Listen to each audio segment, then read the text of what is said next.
ओम नमो भगवते वासुदेवाय नमः। स्वागत है आप सभी के अपने YouTube channel Hariom Sharma money tips पर। माघ मास के 12वें अध्याय की कथा। यमदूत कहने लगे कि जो कोई प्रसंगवश एकादशी के व्रत को करता है वह दुखों को प्राप्त नहीं होता। मास की दोनों एकादशियों का व्रत समान भाव से रखना चाहिए और इसमें भगवान विष्णु का पूजन करना चाहिए तथा सालग्राम भगवान का पूजन करना चाहिए। जब तक मनुष्य इन दिनों में व्रत नहीं करता उसके शरीर में पाप बने रहते हैं। हजारों अश्वमेध सैकड़ों वाजपेयी यज्ञ एकादशी व्रत की 16वीं कला के बराबर भी नहीं है।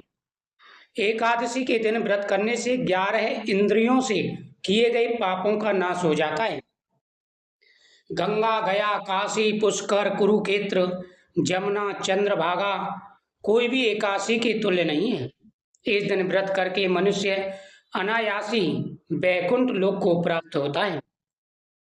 एकादशी को व्रत और रात्रि को जागरण करने से माता पिता और स्त्री के कुल की 10-10 पीढ़ियों का उद्धार हो जाता है और वह पीताम्बरधारी होकर भगवान के निकट निवास करते हैं।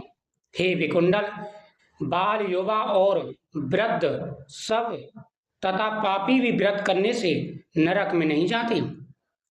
यमदूत कहते हैं कि हे वैश्य, मैं सूक्ष्म में तुमसे नरक से बचने का धर्म कहता हूँ। मन, कर्म और वचन से प्राणी मात्र का द्रोह ना करना, यानी कभी किसी के प्रति आपको द्रोह नहीं रखना चाहिए। मन, क्रम और वचन, साथ ही मन, क्रम, वचन और साथ ही शरीर से कभी भी कोई पाप ना करें, किसी से द्रोहपूर्ण व्यवहार ना करें, किसी की बुराई ना करें, इंद्रियों को बस में रखें, दान देना चाहिए और भगवान की सेवा करनी चाहिए। ये सबसे बड़े नियम हैं।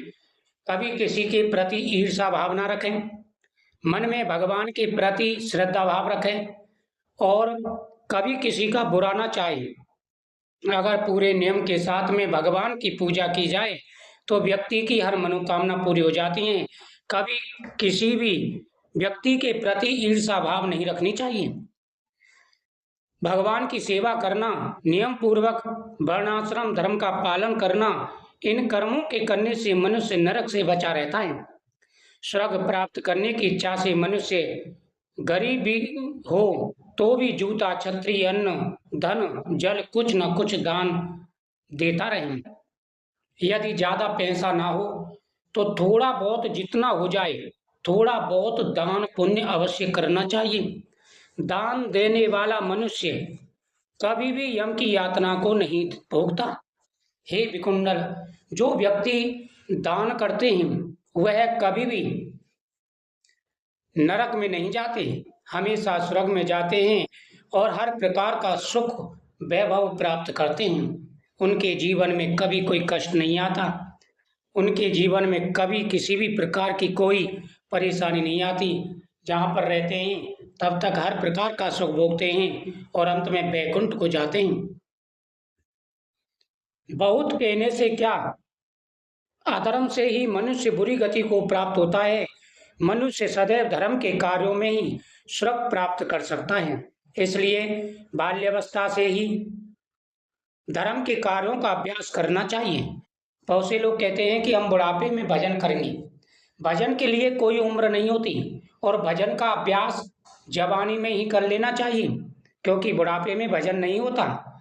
जवानी में अगर आप भजन का अभ्यास पार लेंगे तो बुढ़ापे में आसानी से भजन कर सकते हैं। इसलिए सभी मनुष्यों को ध्यान देना चाहिए। जो व्यक्ति बुरी कर्म करता है, पाप कर्म करता है, वह अधर्म योनियों में जाता है, नीच योनियों में जाता है और कष्ट भोगता है। लेकिन जो शुभ कर्म करता है वो हमेशा वैकुंठ में वास करता है। उनके जीवन में कभी कोई कष्ट नहीं आता, उनके ऊपर सदा ही भगवान की कृपा बनी रहती है और जो भी परेशानियां, सारी परेशानियों का नाश हो जाता है। इति श्री पद्म पुराण अंतर्गत 12वां अध्याय समाप्त हुआ। ओम नमो भगवते वासुदेवाय नमः। तो भगवान के मंत्रों का जाप करें, भगवान के सामने प्रार्थना करें, आपकी हर मनोकामना अवश्य पूरी होगी। जय श्री कृष्ण।